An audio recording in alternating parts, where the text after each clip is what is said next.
नमस्कार, आपके साथ मैं हूं रुमाना अलवी और आप सभी दर्शकों का आपके अपने मनपसंद अन्नदाता कार्यक्रम में स्वागत करती हूं। धरती से सोना उगाने का मादा रखता है किसान और पूरे साल भर कड़ी मेहनत करके दाना उगाता है किसान। ऐसी भारतीय किसानों को खेतीबाड़ी से जुड़ी हुई बहुत सी नई लाभकारी जानकारी देने के लिए हर रोज सुबह हम आपके साथ आते हैं। तो चलिए, शासन द्वारा कई तरह की योजनाएं चलाई जा रही हैं। उन्हीं योजनाओं के अंतर्गत agree clinic and agri business योजना भी चलाई जा रही है। जो व्यक्ति कृषि या कृषि से संबंधित अन्य विषय में स्नातक है, वे इसकी ट्रेनिंग के लिए आवेदन कर सकते हैं। इसके अंतर्गत एक ट्रेनिंग प्रोग्राम होता है जिसमें कृषि से शिक्षा प्राप्त उम्मीदवारों को प्रशिक्षण दिया जाता है ताकि वो लोग अपना खुद का व्यवसाय स्थापित कर सकें। इसमें कृषि और किसानों से संबंधित चीजों का बिजनेस स्थापित करना सिखाया जाता है। आइए इस योजना के बारे में विस्तार से जानते हैं agree clinic and agri business Moradabad के डॉक्टर दीपक मेहंदीरत्ता से।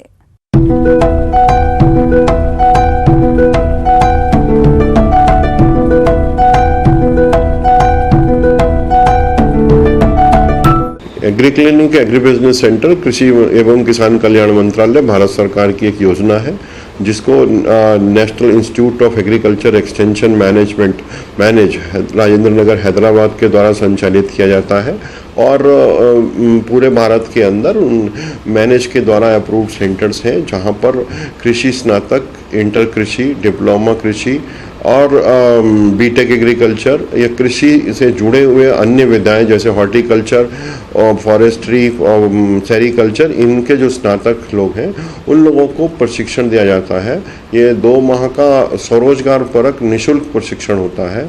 इसके लिए छात्रों को केवल 500 रुपये पंजीकरण शुल्क देना पड़ता है और वो बेरोजगार होना चाहिए और 18 वर्ष से ऊपर की उम्र हो, कोई भी न नौकरी करता हो न कोई पढ़ाई करता हो, वो इसके लिए पात्र होते हैं। इसके अंतर्गत एक ट्रेनिंग प्रोग्राम होता है जिसमें कृषि से शिक्षा प्राप्त उम्मीदवारों को प्रशिक्षण दिया जाता है ताकि वो लोग अपना खुद का व्यवसाय स्थापित कर सके। इसमें कृषि और किसानों से संबंधित चीजों का बिजनेस स्थापित करना सिखाया जाता है। इसका मुख्य उद्देश्य ये है कि जो लोग कृषि से शिक्षा प्राप्त किए हैं और बेरोजगार हैं, उनको इस ट्रेनिंग के बाद आसानी से स्वरोजगार मिल जाए। इसके लिए उनको एक पंजीकरण कराना होता है, ऑनलाइन पंजीकरण भी करा सकते हैं। इसमें www.acabc.mis पे अपना वो ऑनलाइन पंजीकरण करा सकते हैं। उसके बाद में जो भी सेंटर वो चुनना चाहें उस सेंटर के ऊपर ही वो अपना पंजीकरण करा सकते हैंगे और पंजीकरण होने के बाद में उनका एक साक्षात्कार होता है।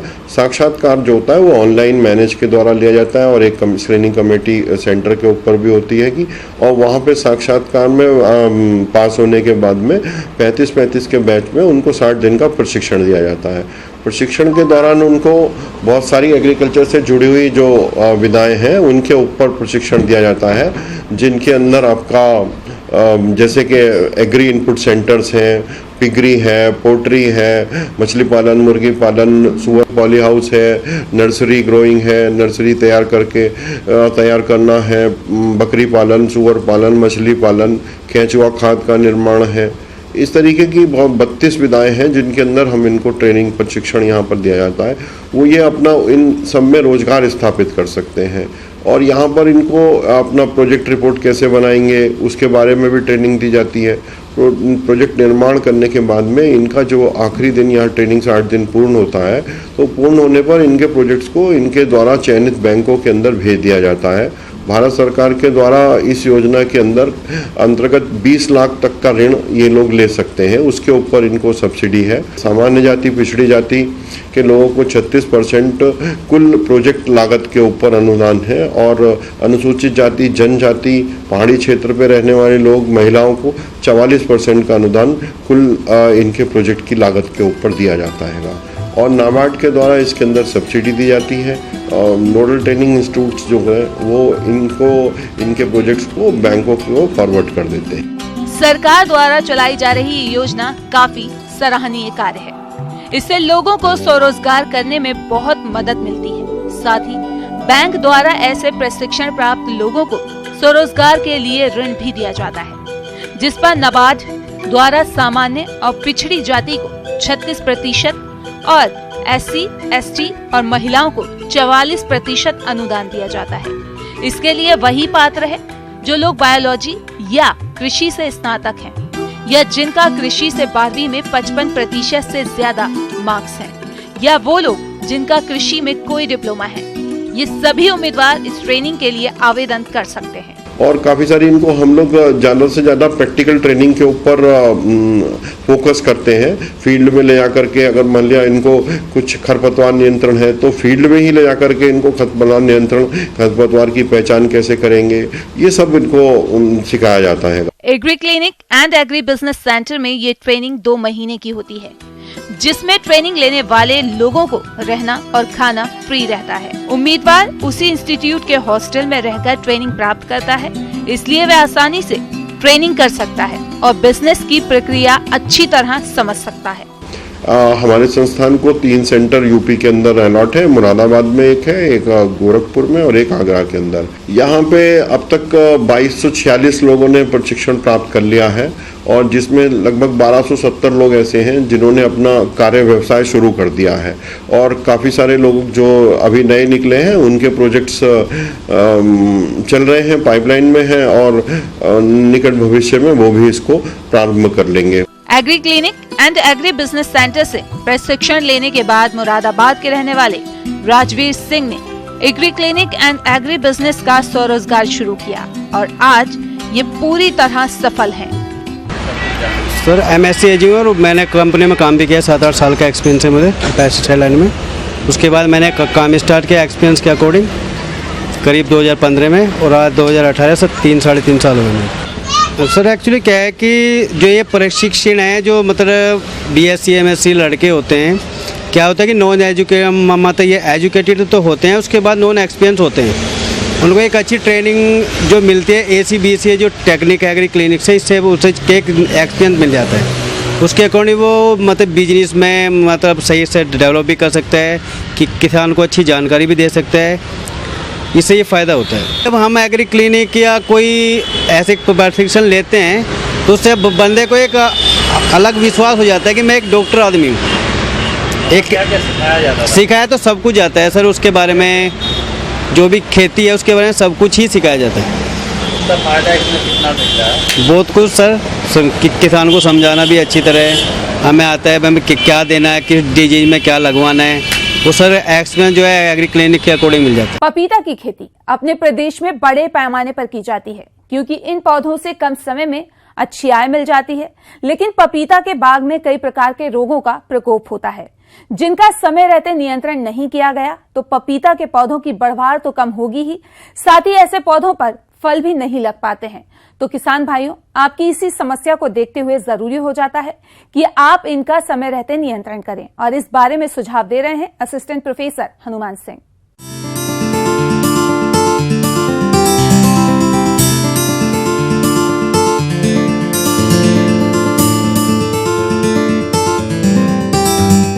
किसान भाइयों, जिन्होंने पपीते का बगीचा लगा रखा है तो पपीते के बगीचे में अपने को कई सारे कीट और रोगों का सामना करना पड़ता है। उसके अंदर जो मुख्य रोग है, पपीते में लगने वाला एक मुख्य रोग है लीफ कर्ल, जिससे अधिक नुकसान होता है। तो ये रोग किसके द्वारा फैलता है और इसके पहचान के सही लक्षण क्या हैं, जो कि इस प्रकार से है। जो इसमें समस्या आती है जिसको अपन लीफ कर्ल वायरस कहते हैं। ये जो लीफ कर्ल वायरस होते हैं, ये जो सफेद मक्खी से एक रोगग्रस्त पौधे से स्वस्थ पौधे की तरफ फैलते हैं। तो इसके जो नियंत्रण के लिए अपने को जो सफेद मक्खी होती है, ये बहुत छोटे रस चूसने वाले कीड़े होते हैं। जब ये रोगग्रस्त पौधे के ऊपर बैठते हैं तो उसके अंदर से जो वायरस होता है वो इनकी लार के द्वारा इसके गट के अंदर चला जाता है। ये वायरस उसकी गट के अंदर मल्टीप्लाई होता है। जब ये दूसरे स्वस्थ पौधे पे बैठती है तो वहाँ पे ये वायरस को छोड़ देती है, जिसके कारण जो स्वस्थ पौधा था वो भी बीमार हो जाता है। पपीता में लीफ कर्ल रोग की पहचान करने के बाद किसान अपने स्तर पर इसकी रोकथाम के लिए कौन कौन से उपायों को अपनाएं, इसके बारे में जानते हैं। तो किसान भाई, इसके जो नियंत्रण के लिए, जो लीफ कर्ल के लिए अपने को सफ़ेद मक्खी का नियंत्रण आवश्यक है। तो सफ़ेद मक्खी के नियंत्रण करने के लिए थायोमेथोक्साम 25 WG 0.4 ग्राम 1 लीटर पानी के साथ में अथवा स्पायरोमेसिफेन 0.06 ग्राम प्रति लीटर पानी के साथ में अपन स्प्रे कर सकते हैं। पपीता में लगने वाले रोगों के कारण और पहचानने के सही लक्षण और नियंत्रण के तरीकों के बारे में जानकारी के लिए मिलते हैं। तीसरा इसमें जो समस्या आती है वो मोजेक की आती है। मोजेक के कारण पत्तियों के ऊपर पीले और हरे रंग के बैंड बन जाते हैं, जिसको अपन पैच बोलते हैं। इसके अंदर क्या होता है, जो पीलापन और हरा रंग लिए हुए एक साथ पैचेज ग्रुप बन जाते हैं पत्तियों के ऊपर, जिसको अपन मोजेक कहते हैं। ये भी जो बीमारी है वो एक एफिड, जिसको अपन माहू, अड़ या चेपा कहते हैं, वो इसको फैलाने में फिर सहायक होते हैं। और जो रासायनिक नियंत्रण करना चाहते हैं तो इसके लिए इमिडाक्लोरोपिड 17.8 SL 0.35 ml प्रति लीटर पानी के साथ में स्प्रे कर सकते हैं। तो इसके नियंत्रण के लिए अपने को आसपास में जितने भी घास खरपतवार उगे हुए हैं उनको हटा देने चाहिए, ताकि इन एफिडों को जगह नहीं मिले और अपने जो पौधे हैं वो स्वस्थ रहें। कृषि सह व्यवसायों के अंतर्गत अगर मछली पालन की बात करें तो ये व्यवसाय किसानों की आमदनी का एक अच्छा जरिया है। हमारे जो किसान भाई इससे जुड़े हैं वे प्रतिवर्ष इससे आशा के अनुरूप लाभ ले रहे हैं, लेकिन कभी कभी इनकी मछलियां कुछ घातक रोगों की चपेट में आ जाती हैं, जिनका समय से प्रबंधन करना बहुत ही जरूरी होता है। तो आप इन रोगों से अपनी मछलियों को बचाने और इससे ग्रसित मछलियों का उपचार कराने के लिए कौन कौन से उपायों को अपनाएं, इस बारे में जानकारी के लिए आइए मिलते हैं चंद्रशेखर आजाद कृषि एवं प्रौद्योगिकी विश्वविद्यालय कानपुर के डॉक्टर आनंद स्वरूप श्रीवास्तव से।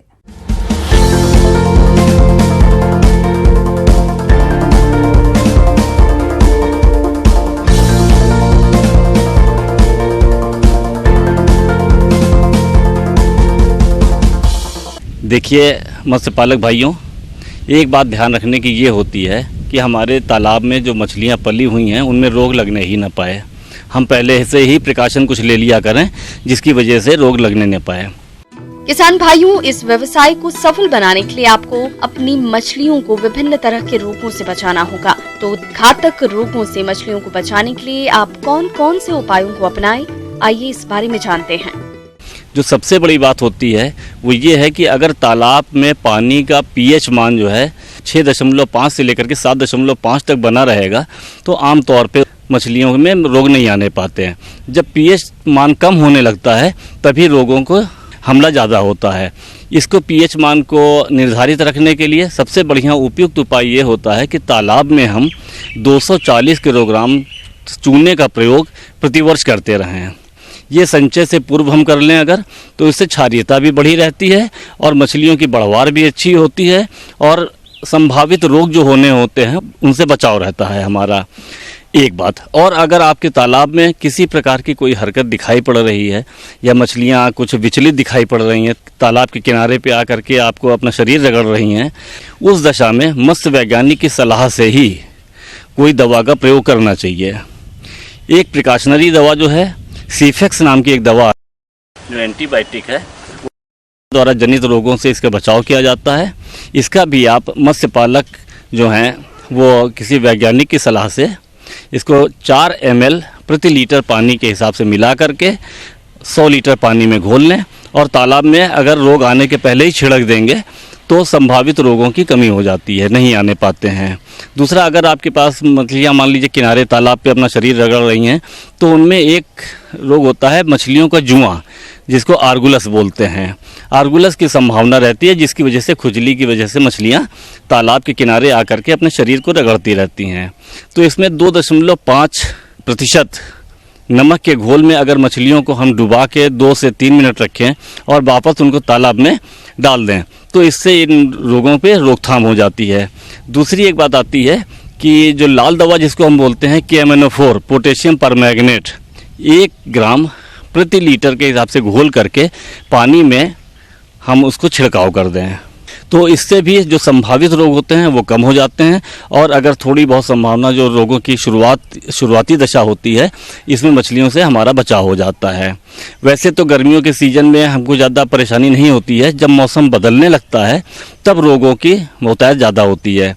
इधर गर्मी के सीज़न में अगर हम तालाबों में पानी कम है और मछलियाँ निकासी हैं तो निकाल करके हम तालाबों को सुखा करके उनकी जुताई कर दें, जिसमें जो मिट्टी है वो सूर्य के प्रकाश के संपर्क में आ जाएगी और जो संभावित रोगों के लिए बैक्टीरिया वायरस वहाँ पे पहले से मौजूद हैं उनको मारा जा सकता है और उनसे अपने मछलियों का बचाव किया जा सकता है। दूसरा, पानी जब कम होता है तब भी हमको निकासी में सहूलियत रहती है। उस समय अगर हम पानी को निकाल देंगे और ताज़े पानी की आपूर्ति कर देंगे, और ताज़े पानी की आपूर्ति करने के बाद 240 किलोग्राम चूना जो हमने आपको बताया उसको हम तालाब में छिड़क देंगे, तो पीएच भी बढ़ जाएगा, संभावित रोग भी कम हो जाएंगे, और इसके साथ साथ हमारी मछलियों में रोगों की आने की संभावना बिल्कुल ख़त्म हो जाएगी।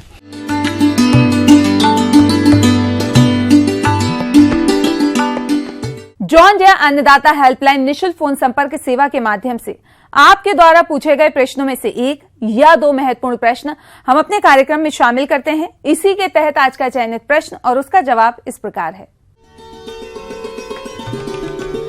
निःशुल्क अन्नदाता हेल्पलाइन में आज हमने जिस प्रश्न को शामिल किया है उसे पूछा है गुलरिया जिला बदायूं के शमशेर राम ने। आपने मूंगफली की फसल में लगने वाले रोगों के निदान के बारे में जानकारी चाहिए है, तो इसके लिए देखिए कार्यक्रम का यह अंश।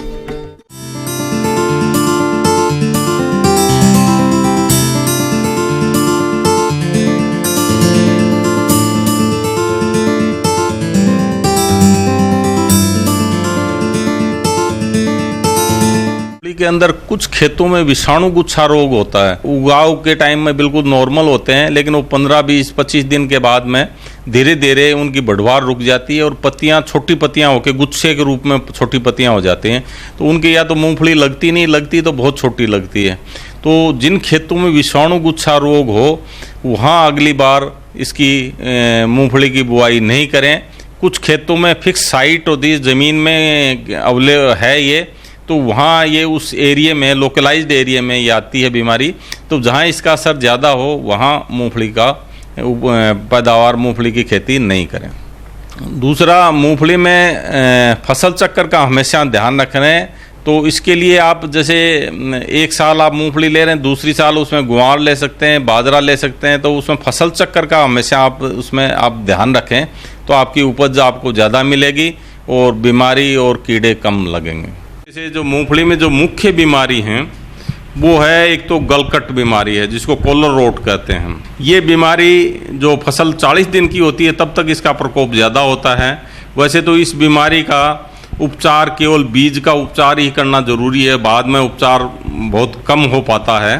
तो उस टाइम में आपने सही उपचार नहीं किया और खेत में यदि आपके ज़्यादा बीमारी आ रही है तो उसके लिए अभी आप ट्राइकोडर्मा एक वीडी एक आती है और वो करीब आप 10 किलो आप लेके और उसको करीब 10 क्विंटल गोबर की खाद छनी हुई के अंदर इसको मिला लें और उसको गिल्ला कर लें और ऊपर गिल्ले कट्टे या बोरी से उसको ढक के रखें। और जो ये 7-8 दिन की हो जाए तो ये मल्टीप्लाई हो जाएंगे, इनकी संख्या ट्राइकोडर्मा की बढ़ जाएगी। तो अपन उसको खेत में डालें तो गलकट बीमारी है उसका कुछ हद तक नियंत्रण हो सकता है। किसान भाइयों, मूंगफली की फसल में टिक्का रोग का प्रकोप भी आमतौर पर देखा जाता है, जिसका यदि समय रहते नियंत्रण नहीं किया गया तो किसानों को भारी नुकसान उठाना पड़ सकता है। तो क्या है इस रोग के पहचान के लक्षण और नियंत्रण के उपाय, आइए जानते हैं। इसी तरीके से जो टिक्का रोग है, जहाँ ह्यूमिडिटी नमी ज़्यादा होती है, ज़मीन थोड़ी भारी है, उस एरिया में ये टिक्का रोग आता है। ये फसल उगने के 40 दिन बाद में दिखाई देता है और इसमें पत्तियों पर मटमल्ले रंग के, गहरे रंग के धब्बे पड़ जाते हैं। और इसका उपचार करने के लिए आपको जो ही आपको ये पत्तियों पे रोग दिखाई दे तो आधा ग्राम प्रति लीटर पानी में कार्बेंडिजम को घोल लें और या 1.5 किलो मैंकोजेब प्रति हेक्टर के हिसाब से पानी में मिलाकर छिड़काव करें। और ये छिड़काव 10 से 15 दिन के अंतराल के ऊपर करें तो टिक्का बीमारी का उपचार हो जाएगा।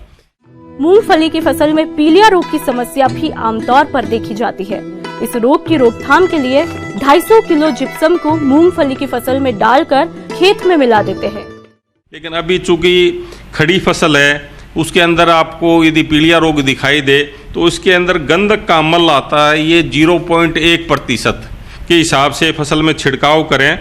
पहले एक बार फूल आने से पहले करें, एक बार फूल जब आ जाएं पूरे तब दूसरी बार करें। तो इससे आपका पीलिया रोग का नियंत्रण हो सकता है। तो अभी जो मैंने आपको जो रोग बताए, टिक्का जो बीमारी आती है या पीलिया बीमारी है, हमेशा आप उसमें आप ध्यान रखें तो आपकी उपज आपको ज़्यादा मिलेगी और बीमारी और कीड़े कम लगेंगे।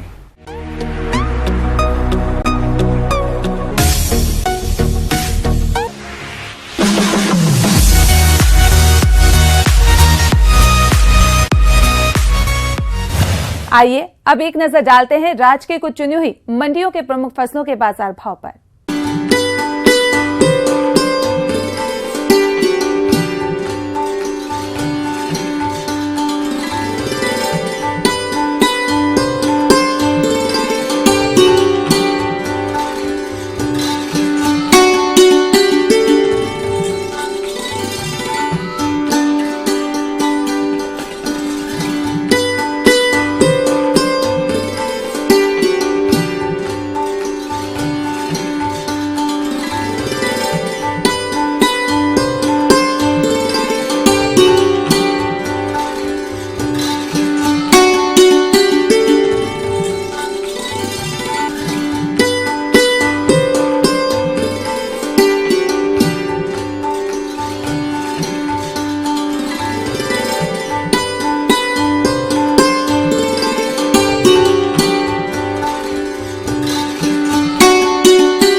हम ये उम्मीद करते हैं कि आज का कार्यक्रम आप सभी दर्शकों के लिए उपयोगी रहा होगा। किसान भाइयों, अन्नदाता आपकी सेवा के लिए संकल्परत है। कृषि संबंधी समस्या और सुझावों के लिए आप हमें इस पते पर संपर्क कर सकते हैं। प्रोड्यूसर अन्नदाता, news 18, Uttar Pradesh, Uttarakhand, Ramoji film city, Hyderabad 501512। साथ ही आप हमें ईमेल भी कर सकते हैं। हमारा ईमेल एड्रेस है p18annadata@nw18.com। इसके अतिरिक्त आप हमें जॉन डियर निशुल्क हेल्पलाइन नंबर 180041922155 पर सोमवार से शनिवार सुबह 10 से शाम 4 बजे के बीच संपर्क कर सकते हैं। किसान भाइयों, अब समय हो रहा है आपसे विदा लेने का, तो हमारी अन्नदाता टीम को दीजिए इजाजत। कल फिर आपसे मुलाकात होगी कृषि संबंधित कुछ और महत्वपूर्ण जानकारियों के साथ। नमस्कार।